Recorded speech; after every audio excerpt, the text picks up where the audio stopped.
Me quedé paralizada tras la puerta de la cocina, con una mano aún agarrando la bolsa de naranjas que había comprado rebajadas porque a mi hijo le gustaban. Esperaba sorprender a mi hijo Daniel, quizá compartir una taza de té y decirle por fin que había decidido dejar de trabajar, que mi corazón ya no era lo que era y que el médico me había rogado que bajara el ritmo. Pero en cambio lo oí: sí, por fin venderé la casa. Ahora que no sirve para nada, que se pudra en otro sitio por mí. Se rió al teléfono con un tono desenfadado, como si estuviera hablando del tiempo. El corazón me latía con tanta fuerza que pensé que se me saldría del pecho. Me temblaban las rodillas y tuve que apoyarme en el marco de la puerta. Sentía el sudor frío acumulándose en la nuca, la respiración entrecortada. 30 años entregando cada sueldo, cubriendo discretamente sus negocios fallidos, sus deudas, sus emergencias. Recordé las mañanas en que me saltaba mi propia medicación solo para asegurarme de que tuviera suficiente dinero para la gasolina, las noches en que trabajaba horas extra limpiando oficinas para que no quedara mal ante sus amigos. Cada sacrificio parecía una broma pesada que ahora resonaba en mis oídos. Allí de pie, oyéndolo decir que era inútil, algo dentro de mí se quebró. Una repentina calma gélida me invadió. Se sentía extraña, como deslizarse en la piel de otra persona, pero reconfortante en su agudeza. Mis lágrimas no cayeron, en cambio mi mente se agudizó atravesando la niebla de la traición. Por un instante quise entrar en esa cocina y gritarle, contarle todo lo que había sacrificado por él, cada dólar que había invertido en sus negocios en quiebra, sus deudas, sus caprichos. Incluso vendí mi anillo de bodas discretamente un año cuando estaba a punto de perder su coche. Pero no me moví. Una fría y aguda claridad me invadió, una claridad que no había sentido desde que mi marido falleció hacía décadas. Se me secó la boca al escucharlo presumir de mis sacrificios, como si no fueran más que peldaños bajo sus zapatos. Respiré hondo, me aparté en silencio de la puerta, me sequé las lágrimas con la manga, enderecé la espalda y apreté la palma de la mano contra la pared para estabilizarme. Se acabaron las súplicas, se acabó esperar muestras de cariño. No dejaría que vendiera mi techo y me dejara tirado como basura. Me di la vuelta y caminé hacia mi habitación. Cada paso resonaba con una nueva promesa: recuperaría cada centavo, cada momento, cada pizca de dignidad que él creía haberme arrebatado para siempre. Tras escuchar las palabras de Daniel, me escapé al único lugar que aún sentía como mío, mi pequeño jardín detrás de la casa. Me senté en el desgastado banco de madera bajo el rosal, el mismo lugar donde solía sentarme a verlo jugar con sus camiones de juguete cuando tenía 5 años. Las rosas florecían salvajemente, carmesí y rosa pálido, trepando y entrelazándose como si intentaran sostenerse. Solía pensar que simbolizaban cómo el amor se entrelazaba y unía a las familias. Ahora solo parecían un desastre que había descuidado mientras estaba demasiado ocupada manteniéndolo a flote. Recorrí las arrugas de mis palmas, mis manos marcadas por años de fregar, coser, cargar bandejas y remendar sus interminables errores. 30 años de entregar cada cheque sin pensarlo 2 veces. Recordé cada promesa desesperada que hizo: solo un préstamo más, mamá. Solo hasta que el negocio se recupere, te juro que esta es la última vez. Siempre le creí, o tal vez necesitaba creerle para seguir adelante, para justificar los infinitos sacrificios, para mantener la ilusión de que me necesitaba, de que yo importaba. Cada vez que fallaba, yo recogía los pedazos. Vendí las joyas que me dejó mi madre, cancelé mis propios chequeos médicos, trabajé con dolores de pecho y de cabeza que duraban días, con las manos tan rígidas que ni siquiera podía abrir un frasco. Le di mi vida entera en sobres pequeños y ordenados y transferencias bancarias. Ahora, sentada allí con el sol de la tarde filtrándose entre los pétalos de rosa, sentía el peso de todos esos años perdidos sobre mí. El susurro de las hojas en lo alto sonaba como susurros de todas las veces que debí haber dicho que no. Debí haber ahorrado al menos un poco para mí, para mi salud, para tener algo de paz en mi vejez. Dicen que el amor no es ciego. No, el amor no es ciego, El amor es paciente, esperanzado, estúpidamente leal y a veces autodestructivo. Me incliné hacia adelante con los codos clavados en las rodillas y exhalé temblorosamente. El jardín olía dulce, casi dolorosamente, y se burlaba de mí con su belleza despreocupada y espontánea.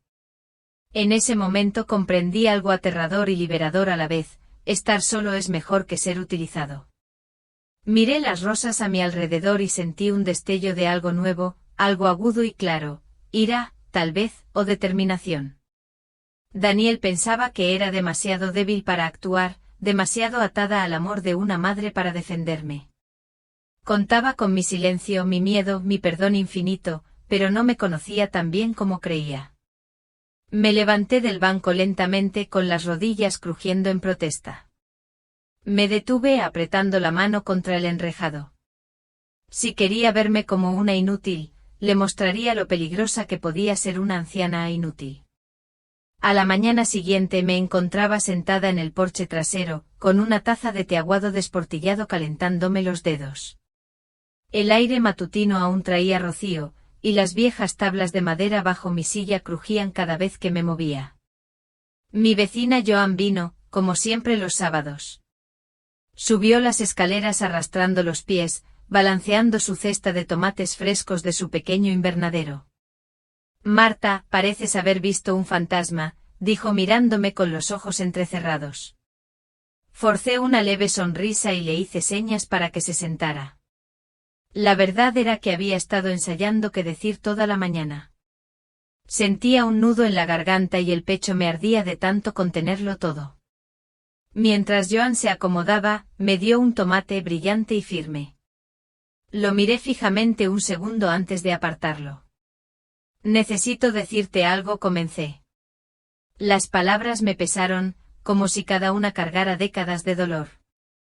Me escuchó en silencio mientras hablaba de verdad: los cheques que le entregaba mes tras mes, las deudas que pagué sin decir palabra, las tarjetas de crédito que pagué a escondidas. Como pagué las facturas del hospital de Daniel después del accidente de coche que causó cuando estaba borracho, como saldé sus deudas de juego para que nadie llamara a la puerta en mitad de la noche. Le conté cómo vendí el último brazalete de oro que me regaló mi madre, solo para pagar la luna de miel de Daniel cuando su nueva esposa amenazó con dejarlo por dinero. Los ojos de Joan se abrieron cada vez más. En un momento dado, se llevó la palma de la mano a la boca.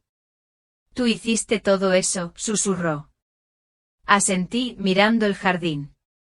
Las rosas se marchitaban bajo el sol de la mañana, sus pétalos caían como acusaciones silenciosas. «Siempre prometió que te devolvería el favor. Siempre dijo que te cuidaría cuando envejecieras», dije con la voz entrecortada. La mano de Joan encontró la mía, apretándola tan fuerte que casi me dolió. «Ese niño no es un hijo, es un parásito». Bajé la mirada hacia nuestras manos unidas y sentí una lágrima resbalar por mi mejilla. Joan la secó con el pulgar, su tacto era cálido y maternal. Por primera vez en décadas, me permití sentir plenamente la traición. No era solo el dinero, era cada sacrificio, cada noche que me desvelé esperando a que volviera a casa, cada comida que me salté para que comiera mejor. Todo se desmoronó en esa frase que escuché por casualidad. Joan no dijo mucho después de eso, simplemente se sentó a mi lado con una presencia firme y sólida. Y en ese silencio sentí que algo cambiaba, la humillación empezó a tomar una nueva forma, algo más parecido al acero. Cuando Joan finalmente se levantó para irse, me abrazó tan fuerte que sentí que se me tensaban las costillas. «Ya sabes lo que tienes que hacer», susurró. Asentí contra su hombro. Sí, lo sabía. Unos días después me obligué a ir al supermercado. Necesitaba leche y pan, pero más que eso, necesitaba un momento para pensar más allá de las paredes de esa casa. Me ajusté más mi viejo cardigan mientras caminaba por el pasillo de cereales. Cada paso se sentía pesado, como si arrastrara los pies por el barro. Mi mente repetía las palabras de Daniel en un bucle infinito. Cogí una lata de sopa cuando oí una risa que me enderezó la espalda como una barra de acero, la risa de Daniel, fuerte y segura, la misma que usaba cuando creía haberle sacado dinero a alguien con su encanto. Me giré lentamente. Allí estaba apoyado en un estante con el teléfono pegado a la oreja y los ojos brillantes de emoción como un niño que presume de un juguete robado. No escucha, le decía a quien estuviera al otro lado, no tiene ni idea. Cree que estoy arreglando la casa para su comodidad. Ya tengo una inmobiliaria lista para que venga la semana que viene. En cuanto se venda, se irá, y por fin podré tener mi libertad. Hizo una pausa para reírse entre dientes. Sí, lo sé, soy un genio. Me temblaba tanto la mano que casi se me cae la lata. La apreté contra el pecho intentando respirar con normalidad. Él seguía hablando ajeno a todo, mientras yo me daba cuenta de la magnitud de su traición. No solo me había excluido de su vida familiar, sino que había planeado despojarme de todo por lo que había trabajado, de todo lo que había sacrificado por él. En ese momento lo comprendí, no solo estaba dolida, estaba furiosa. Y ya no quería seguir callada. Me senté en el banco bajo sus anchas ramas. La cálida brisa me quitó algo del peso que llevaba un buen rato oprimiendo el pecho. No dije nada, solo respiraba, solo escuchaba. Entonces le susurré suavemente como si todavía estuviera sentado a mi lado, «¿Lo habrías visto, Richard? Me habrías avisado». Mis dedos recorrieron los bordes del viejo relicario que aún llevaba, rozando con el pulgar la diminuta fecha grabada, el día en que pagamos nuestra primera casa, el día en que creíamos estar construyendo un futuro para nuestra familia.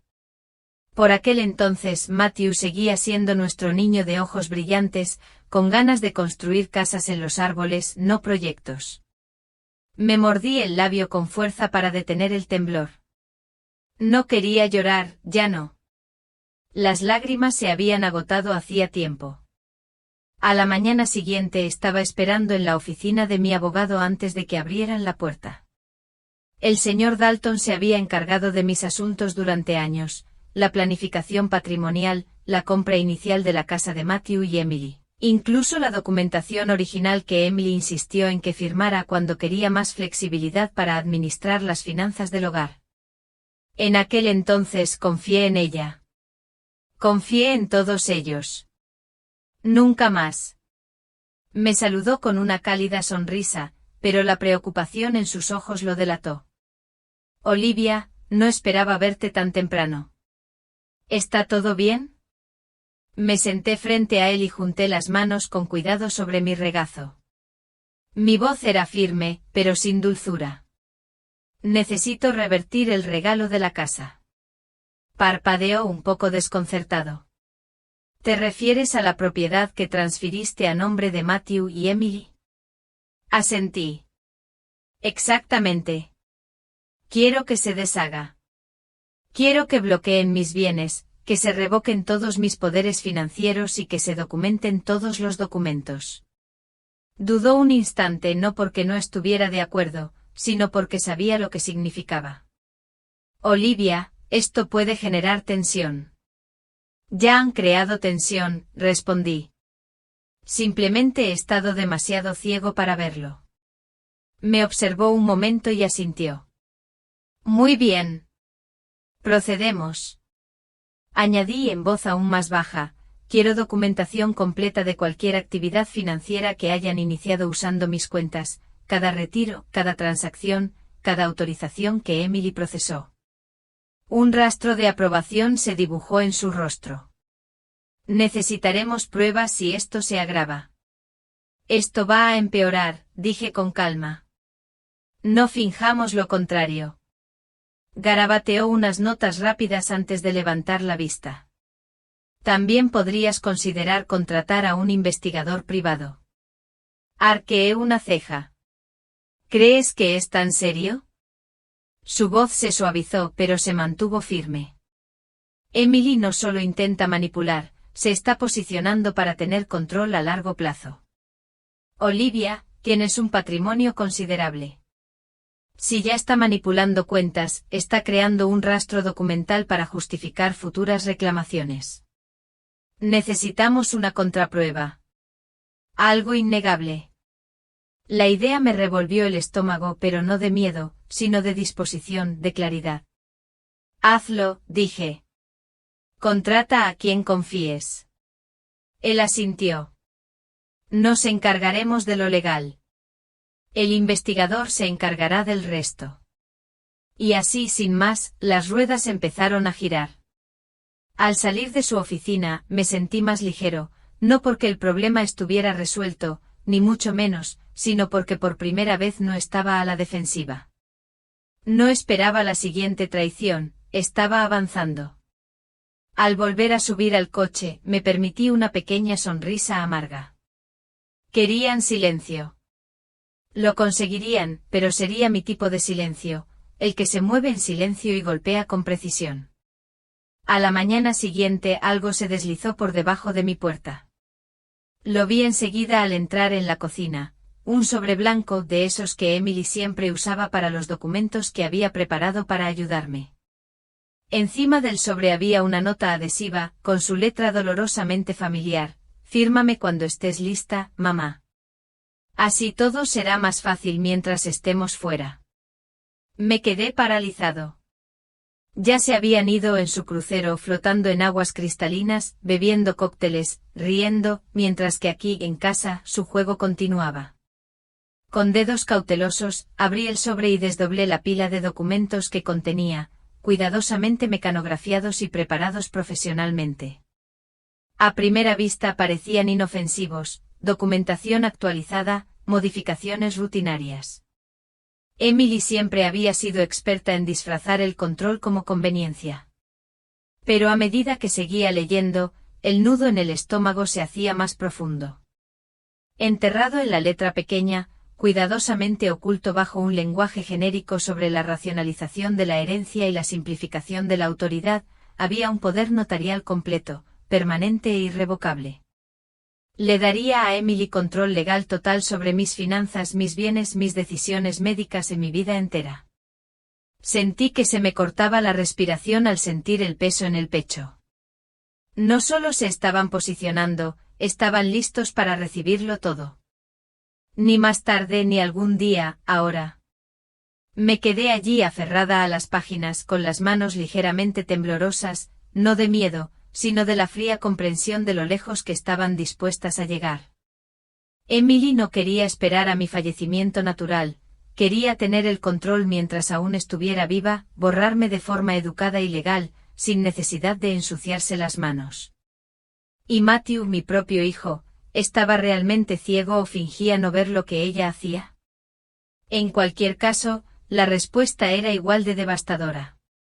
Ya no eran familia, eran depredadores con rostros familiares. Con cuidado guardé los documentos sin firmar en el sobre, lo cerré y lo dejé sobre el mostrador como si nada. Que creyeran que no me había dado cuenta. Que pensaran que seguía siendo esa mujer ingenua que confiaba sin rechistar, que firmaba todo lo que le ponían delante, que sonreía y decía gracias. Pero aquella mujer ya no vivía aquí. El investigador privado llegaría más tarde hoy.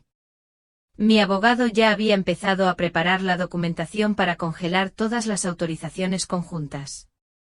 Y ahora con estos documentos tenía una prueba más, una prueba escrita de su intención. Me senté a la mesa de la cocina mientras el sol entraba a raudales por la ventana, calentándome la cara. Pensaban que este seguía siendo su juego, pero olvidaban algo: callado no significa débil. En el momento en que devolví los documentos sin firmar a su sobre original, algo cambió en mi interior. Era extraña la calma que sentía. Ya no me conmocionaba. Ni siquiera estaba enfadada. Estaba concentrada y muy despejada.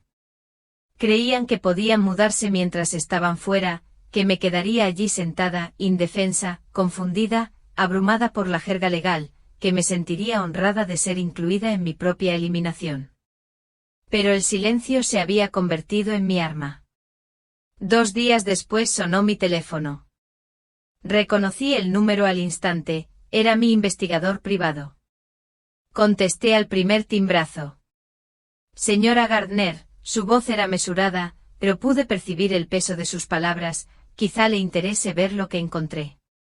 Cerré las cortinas antes de hablar, por instinto. Dime. No perdió el tiempo. Su nuera puso la propiedad como garantía para una segunda hipoteca. Ya ha iniciado el proceso de preaprobación con una entidad crediticia privada. Presentó la documentación la semana pasada. Me quedé completamente inmóvil. Ya estaban pidiendo prestado con la casa que les había regalado, como si fuera intocable, suya para usarla sin ninguna preocupación. ¿Revelaron cómo obtuvieron la propiedad?, pregunté. Lo presentaron como una clara transferencia familiar, dijo rotundamente. No mencionaron la manipulación del poder notarial ni la actividad financiera no autorizada vinculada a sus cuentas. De hecho, el prestamista quedó impresionado con su generoso respaldo familiar. Me mordí con fuerza la mejilla para no temblar. Ya no solo me quitaban el dinero, lo estaban jugando. Estaban acumulando deudas a mi costa, deudas que nunca autoricé, riesgos que nunca acepté asumir.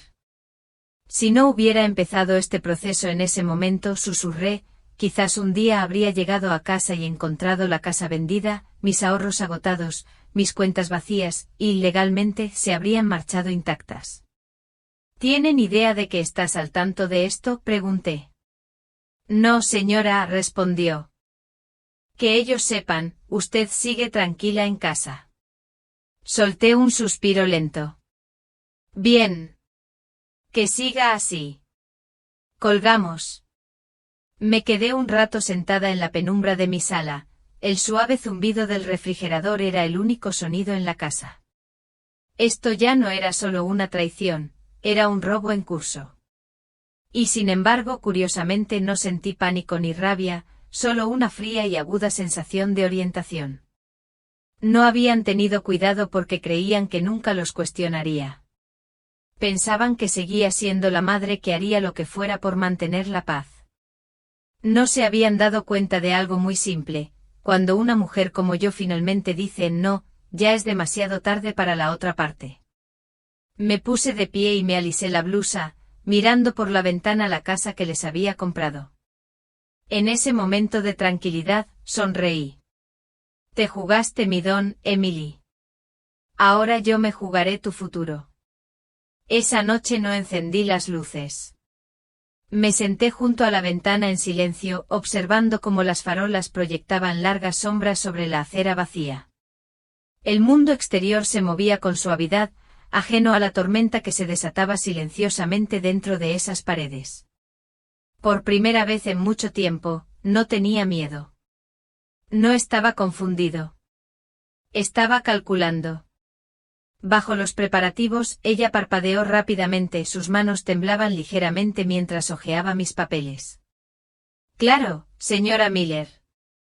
Claro, su ensayada cortesía se desvaneció, y vi un destello de respeto, y tal vez un atisbo de miedo. Cuando me preguntó por el precio, le di una cifra superior a la que Daniel se habría atrevido a soñar. No se trataba de dinero, se trataba de declarar al mundo, y a mí mismo, que ahora yo tenía las riendas. Firmamos los documentos preliminares. Prometió publicarlos discretamente sin que Daniel lo supiera. Mientras recogía sus cosas para irse, se detuvo junto a la puerta. Eres más fuerte de lo que esperaba, dijo en voz baja. Asentí con los dedos ligeramente curvados alrededor del marco de la puerta. Tranquilo no significa débil, respondí. Se fue rápidamente después de eso, casi como si temiera que cambiara de opinión y la echara. Cuando la puerta por fin se cerró, me quedé en el pasillo un buen rato, respirando profundamente. Afuera el sol había subido en el cielo, derramando calor sobre mi alfombra desgastada. Sentí que algo cambiaba en mi interior también, una apertura, mi primer aliento tras años bajo el agua. Me acerqué a la ventana de la cocina y miré el jardín. Las rosas se marchitaban, pero en ese momento no vi decadencia, vi espacio para que algo nuevo floreciera. Mañana informaría a la señorita Harper. Mañana finalizaría las transferencias de cuentas. El imperio de ilusiones de Daniel ya se estaba desmoronando. Esa noche, después de que se fuera el agente inmobiliario, me encontré en el fregadero de la cocina, fregando una olla vieja que no había usado en años. El agua tibia me corría por las manos y por un instante me sentí casi como antes, reconfortante y familiar. Pero esa noche era diferente. Cada pasada de la esponja era como un pequeño acto de recuperación. Mientras fregaba, los recuerdos me inundaron, la vez que Daniel llegó a casa borracho vomitando en el suelo, y me quedé despierta toda la noche limpiando, aterrorizada de que se ahogara, la vez que estrelló su auto y llamó a las 3 de la madrugada, llorando y rogándome que pagara las reparaciones antes de que alguien se enterara, la vez que prometió que comenzaría de nuevo, conseguiría un trabajo real, me haría sentir orgullosa y en cambio, desapareció durante días, dejándome caminando por el porche. En camisón, rezando para escuchar sus pasos. Dejé de fregar y me incliné sobre el fregadero con el agua escurriendo entre mis dedos. Mi reflejo brillaba en la ventana de arriba, la anciana cansada, con el pelo deshilachado, pero sus ojos ya no estaban perdidos. Ahora podía verlo con una claridad dolorosa. Yo había sido el pegamento que mantenía unida su vida mientras la mía se agrietaba poco a poco. Enderecé la espalda, el agua goteaba de mis dedos al suelo. En ese instante una oleada de fuerza me invadió, más intensa y ardiente que cualquier otra que hubiera sentido jamás. ¿Qué es el amor sin respeto?, susurré a la cocina vacía. Cerré el grifo y me limpié las manos en el delantal. Luego tomé un papel doblado que había dejado junto al frutero, un borrador de mi declaración judicial. Lo había reescrito una y otra vez estos últimos días, cada versión desprendiendo una nueva capa de vergüenza hasta que solo quedó la cruda e innegable verdad. Me senté a la mesa y lo desdoblé de nuevo. Las palabras me devolvieron la mirada, fuertes y desafiantes. Empecé a leerlo en voz alta, ensayando. Mi voz tembló al principio, pero luego se estabilizó ganando fuerza con cada frase. Solo me extrañas ahora que dije que no. Dejé que las palabras resonaran en la pequeña cocina. Hice una pausa para recuperar el aliento, sintiendo el corazón latir con fuerza, no por miedo, sino por poder. Leí la declaración 3 veces antes de finalmente dejarla. Cada repetición se sentía como un martillo clavando un clavo más profundamente en el ataúd de la vida que Daniel había construido con mis sacrificios. Al terminar, ya no me sentía como una madre frágil. Me sentía como una guerrera, una que había sobrevivido a la guerra más silenciosa y lenta de todas, la guerra del amor retorcido en cadenas. Doblé la declaración cuidadosamente, la guardé en mi bolso y cerré la cremallera. Mañana se la entregaría a la señorita Harper. Mañana me prepararía para enfrentar a Daniel en el tribunal. Esa noche no pude dormir. Estaba sentado en mi estudio con la luz de la luna derramándose sobre mi viejo escritorio de roble. La casa estaba en silencio, salvo por los crujidos de las paredes y el ocasional susurro del viento entre las rosas del exterior.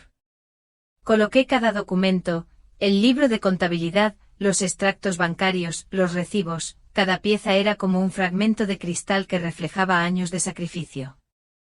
Me moví lenta y metódicamente, deslizando cada papel en una carpeta ordenada. Mis dedos temblaron un par de veces, pero los forcé a mantener la calma, ya no había lugar para la vacilación. A mi lado había una pila de copias certificadas, listas para la señorita Harper. Mañana archivaría todo oficialmente. Etiqueté cada una con letra apretada y cuidadosa. Mientras trabajaba, mi mente vagaba por todas esas noches que me quedé despierta con la fiebre de Daniel, los pasteles de cumpleaños que había horneado desde cero, las boletas de calificaciones guardadas en una caja de zapatos en el piso de arriba, pequeños momentos que pensé que eran inversiones en amor, pero en realidad eran préstamos sin intención de devolverlos. Apreté las palmas de las manos contra la carpeta, dejando escapar un suspiro tembloroso. La luz de la luna me iluminaba las manos, haciéndolas parecer casi translúcidas, delgadas y arrugadas, pero fuertes. Miré una fotografía en mi estantería, mi esposo, el joven Daniel, y yo, de pie, orgullosos, frente a esta misma casa. En aquel entonces, creí que esta casa sería su refugio para siempre. Pensé que se convertiría en un hombre que me protegería a cambio. En cambio, lo veía como un premio que cobrar cuando ya no le fuera útil. Negué con la cabeza lentamente, apretando la mandíbula. Tomé el borrador final de mi declaración y lo leí de nuevo bajo la luz de la luna, en voz baja pero firme. Te di cada sueldo, cada latido, cada gramo de mi juventud. Me llamaste inútil, pero fueron mis manos las que construyeron el techo sobre tu cabeza. Ahora, estas mismas manos lo están recuperando todo. Casi podía imaginar la cara de Daniel al darse cuenta de que le había dado la vuelta a la tortilla. Pensarlo no me llenó de culpa, me llenó de una alegría silenciosa e inesperada.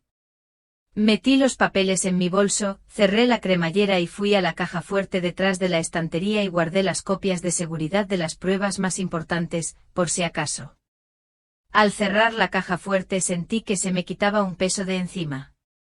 Por primera vez en décadas, no vivía con el miedo a su próxima exigencia o plan. Apagué la lámpara y me quedé junto a la ventana, observando cómo la luna ascendía. Las rosas se mecían en la oscuridad, susurrando secretos al aire nocturno. Mañana, lo archivaría todo oficialmente, mañana, caerían las últimas cadenas. Apreté mi mano contra el cristal frío y le susurré a la luna, estar sola es mejor que ser utilizada. Y por primera vez, lo creí de verdad. Al amanecer, me desperté antes del despertador. El cielo era un silencio gris y tenue.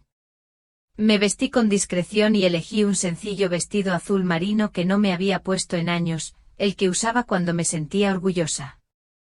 Hoy sentí algo aún más fuerte que el orgullo, libertad. Preparé un desayuno ligero, tostadas y café solo, pero apenas lo probé. Tenía las manos firmes y el corazón sorprendentemente tranquilo. Miré la cocina una última vez. Cada rincón guardaba un recuerdo. Los dibujos infantiles de Daniel colgados en la nevera, la tetera abollada que usaba para prepararle la leche antes de dormir, la mesa desgastada donde remendaba todos los planes de rescate financiero que necesitaba. Pero ya no me sentía sentimental. Me sentía decidida. Agarré mi bolso con la carpeta cerrada, y salí al fresco matutino. Las rosas del jardín se estremecieron ligeramente con la brisa, como si ellas también presentieran que algo estaba por terminar. En la oficina del abogado, la señorita Harper me recibió con un firme apretón de manos. No necesitó preguntarme si estaba listo, lo veía en mis ojos. Revisamos los últimos documentos, la venta de la casa se había formalizado en mi cuenta privada, segura e intocable, las pruebas estaban selladas y listas para el juicio, se había presentado la orden judicial. Se había iniciado oficialmente el proceso de restitución contra Daniel. Al firmar la última página, sentí que se me caían los hombros, como si me hubieran quitado un peso de encima. Al terminar, la señorita Harper se recostó y me observó un momento. Has hecho algo que mucha gente nunca se atreve a hacer, dijo en voz baja.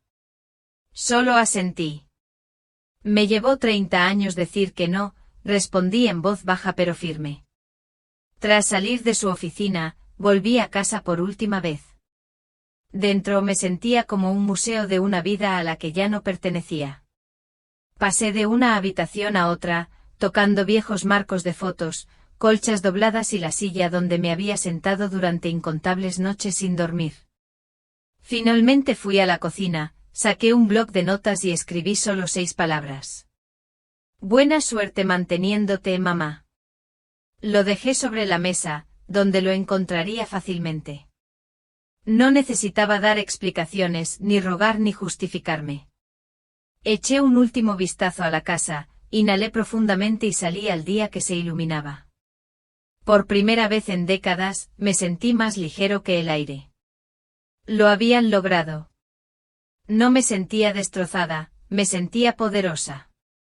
Los días siguientes transcurrieron como un reloj, sin emoción, sin vacilación, solo un paso deliberado tras otro. Todas las mañanas me sentaba en la oficina de Dalton, flanqueado por él a un lado y el investigador privado al otro. Trabajábamos en silencio con eficiencia, casi con un enfoque clínico. Cada transacción era analizada minuciosamente, cada retiro rastreado. Cada cuenta que Emily había tocado se documentaba con meticuloso cuidado a medida que se acumulaban los archivos. Debería haberme revuelto el estómago, pero no fue así. Cuanto más indagábamos, más claro lo veía.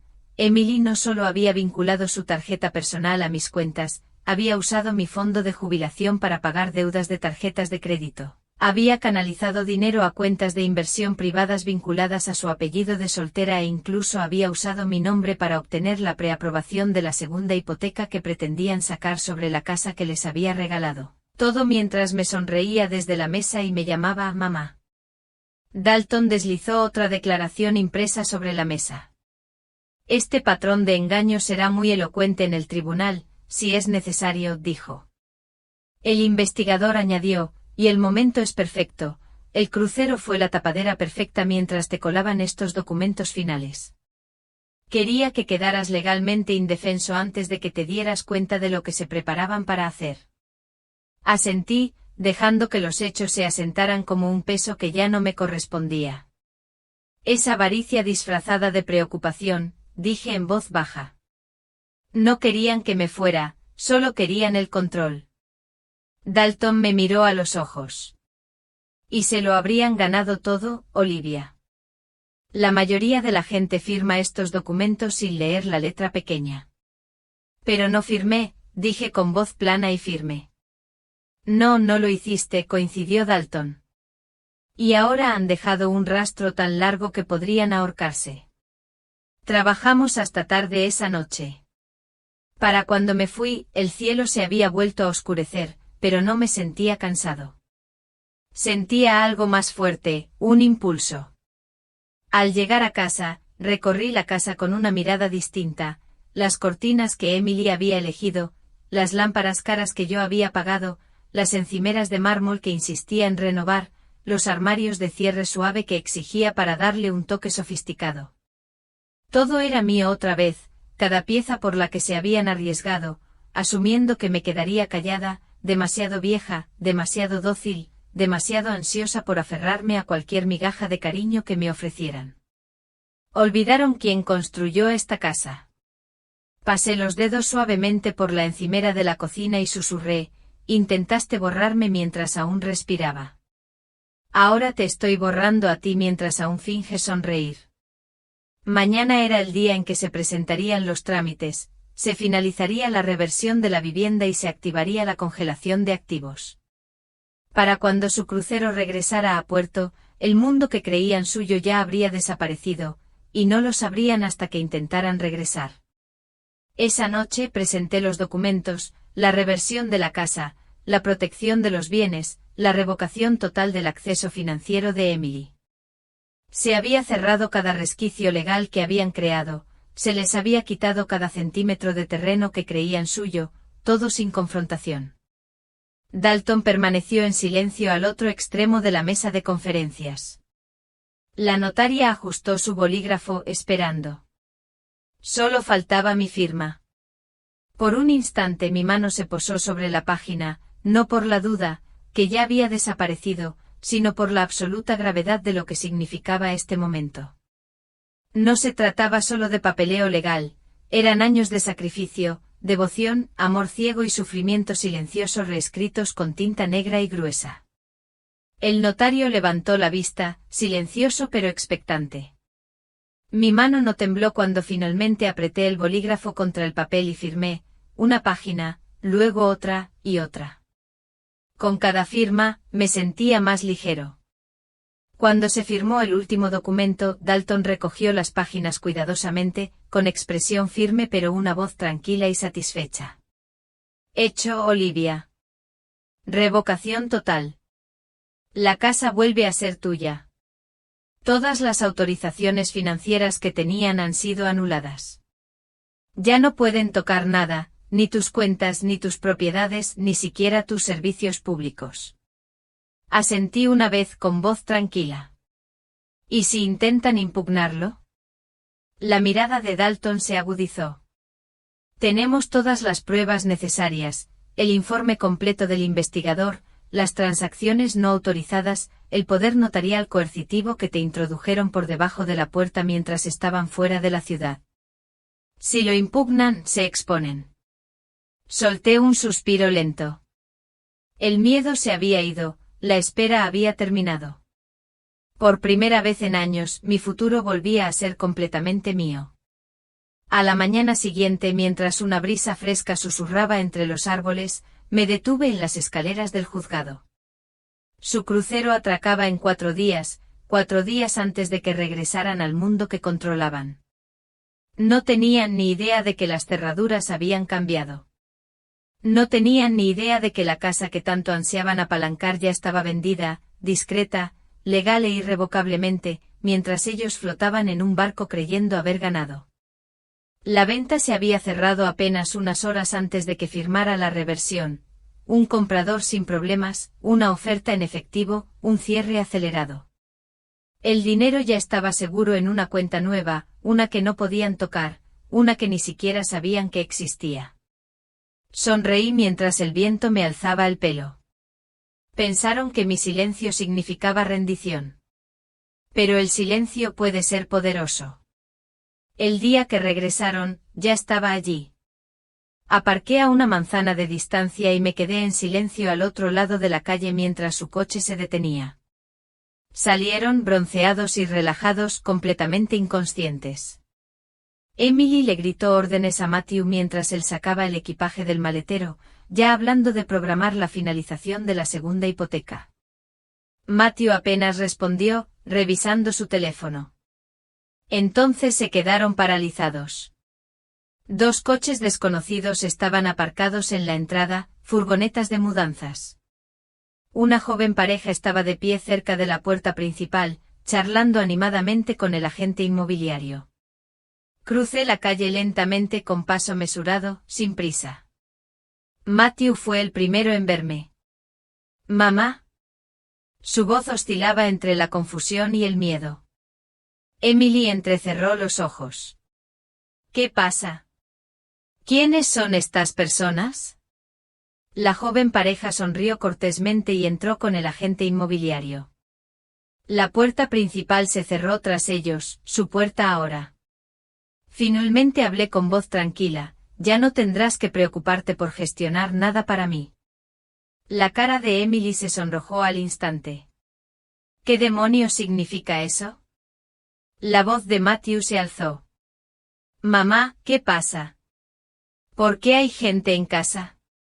Dejé que el silencio se extendiera, viendo cómo su pánico crecía lentamente. Tu casa no, dije. Ya no. Emily se abalanzó sobre mí, con la voz penetrante por el pánico. No pueden hacer esto. Estamos en plena refinanciación. Tenemos contratos. La interrumpí, metiendo la mano en mi bolso y sacando la gruesa carpeta de papeles. Aquí están los únicos contratos que importan. Le entregué la carpeta a Matthew. Le temblaban las manos al abrirla y hojear las páginas. Su rostro palideció al leer los documentos de venta, la orden de revocación, el informe del investigador y las copias de las transacciones no autorizadas de Emily, prueba de todo.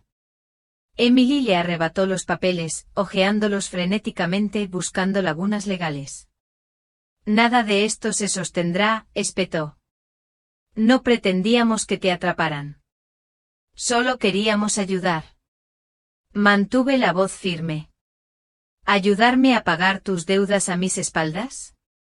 ¿Jugar con la hipoteca de una casa que no te pertenece? ¿Falsificar poderes notariales mientras estabas al otro lado del océano? Emily apretó la mandíbula. Matthew por fin habló con la voz entrecortada. Mamá, no queríamos. Levanté la mano. Alto. Mi voz era tranquila, firme, definitiva. No pretendías que te atraparan. Ninguno de los dos habló. Por primera vez, lo vi claramente en sus rostros, no era amor, ni remordimiento, solo miedo, el tipo de miedo que la gente siente cuando se da cuenta de que la persona que subestimaron ha estado observando, esperando. Dejé que el silencio se extendiera entre nosotros. Entonces, por primera vez en meses, sonreí. Una sonrisa real. Jugaste con mi confianza, dije, y perdiste. El rostro de Emily se contorsionó por un instante. Parecía un animal acorralado, listo para atacar, pero consciente de que la trampa ya se había cerrado. No pueden arrebatárnoslo todo, gritó. Construimos esta vida, no pueden destruirla por unos cuantos malentendidos. La respiración de Matthew se volvió superficial, sus manos aferraban la carpeta como si fuera a desaparecer si la apretaba con fuerza. Me quedé quieta, mesurada. Tú no construiste esta vida, respondí en voz baja. La tomaste pieza por pieza, sonrisa tras sonrisa, y pensaste que te dejaría. La voz de Emily se quebró de desesperación. Ahora tenemos derechos.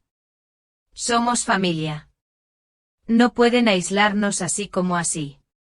Podía sentir el peso de los años que había dejado atrás, las innumerables veces que guardé silencio para mantener la paz, las humillaciones que soporté para ser una buena madre, la culpa, la generosidad, la fe. Pero hoy no.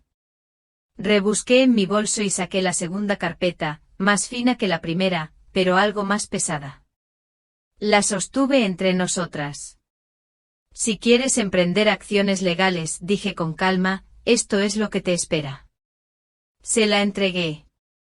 Lo agarró como un perro rabioso a la caza de presas.